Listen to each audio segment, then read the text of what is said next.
ప్రధానమంత్రి వారానికి ఒకసారి విదేశాలకు వెళ్తున్నాడు. ఎందుకు వెళ్తున్నాడో తెలియదు, ఏమి సాధించుకొస్తున్నాడో తెలియదు. ఈ 11 సంవత్సరాల్లో ఇప్పటిదాకా భారతదేశ ప్రధానమంత్రి ఒక్క ప్రెస్ కాన్ఫరెన్స్ కూడా పెట్టలేదు. ఇది ఆయన సాధించినటువంటి ప్రగతి. మరి అంతేకాదు, మాట్లాడితే ట్రంప్ అంటాడు, మాట్లాడితే టైగర్లు అంటాడు. టైగర్లు ట్రంపులు తప్ప మిగిలిన వాటి గురించి ఆయన మాట్లాడలేకపోతున్నాడు. నిరుద్యోగం బాగా పెరిగిపోతా ఉంది, ట్యాక్సులు బాగా పెరిగిపోతున్నాయి, ధరలు బాగా పెరిగిపోతున్నాయి. ఈ పరిస్థితుల్లో నరేంద్ర మోడీ భారతీయ జనతా పార్టీ ఒక్క ఈవీఎంలను ఆధారంగా దేవుడి పేరు పెట్టి ఎలక్షన్లో గెలుచుకున్నంత మాత్రాన బాగలేదు. బాగా అసంతృప్తి విపరీతంగా భారతీయ జనతా పార్టీ పైన.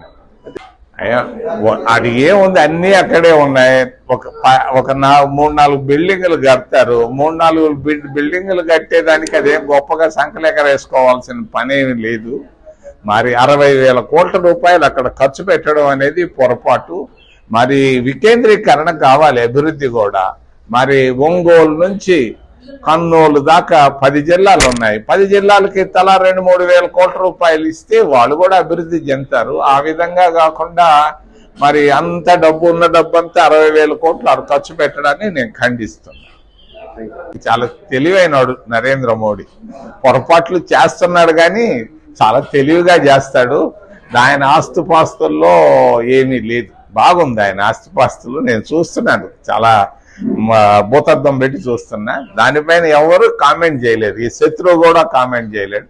కానీ పొరపాట్లు మాత్రం చేస్తున్నాడు అని అనుకున్న కోటీశ్వరులు మాత్రం పెంచుకుంటా అదానికి దేశంలో ఉన్నటువంటి ఆస్తులన్నీ ఇస్తున్నాడు. అది పొరపాటు. ఏ విధంగా చూసుకున్నట్లయితే ఆంధ్ర రాష్ట్రం, ఉమ్మడి ఆంధ్ర రాష్ట్రం కానివ్వండి, ఇప్పుడు ప్రజెంట్ ఉన్న ఆంధ్ర రాష్ట్రం కానివ్వండి, అయితే ఏ ప్రభుత్వం వచ్చినా కానీ అప్పుల పాలు చేసి పోతున్నారు ఆంధ్ర రాష్ట్రాన్ని. అయితే కేంద్రం నుంచి వచ్చిన ఫండ్స్ ఏమవుతున్నాయి, ఇక్కడ ప్రజలు కడుతున్న ట్యాక్స్ ఏమైపోతున్నాయి అంటే చూస్తే లాస్ట్కి అప్పుల పాలవుతుంది. దాని మీద ఏమంటుంది? దుబారా అయిపోతా ఉంది డబ్బు, దాంట్లో అనుమానం లేదు. మరి ముఖ్యంగా ఈరోజు ఆంధ్రప్రదేశ్ బడ్జెట్ రెవెన్యూ 3 పైన ఎక్కువ ఆధారపడి ఉంది. ఒకటి ఏంటంటే మందుబాబుల పైన. మనం ఒక నెల్లూరు జిల్లాలోనే 6 కోట్ల రూపాయలకు అమ్ముతున్నారు మందు. పేదవాళ్ళు కొనుక్కొని తాగుతున్నారు.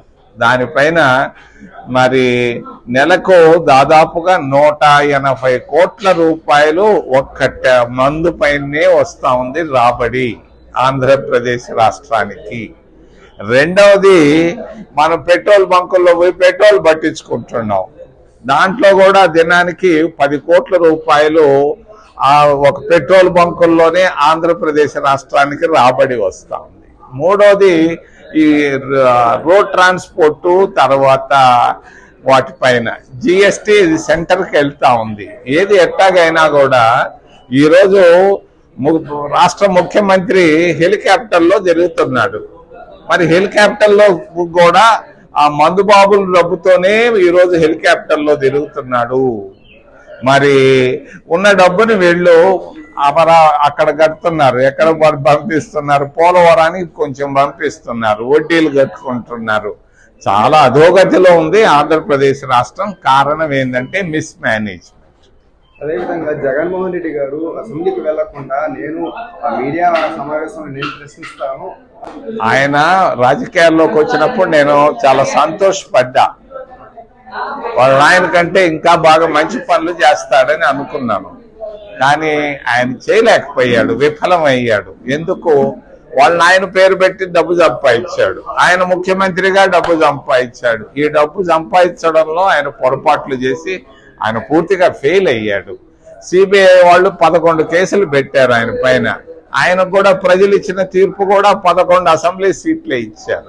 ఇంట్లో కూర్చొని నేను చేస్తానంటే చేయొచ్చు, ఆయన ఇష్టం ఆయనది. మరి 5 ఏళ్ళు పరిపాలనలో ఆయన ఏమైనా ఎమ్మెల్యేగా చేసుకోవచ్చు.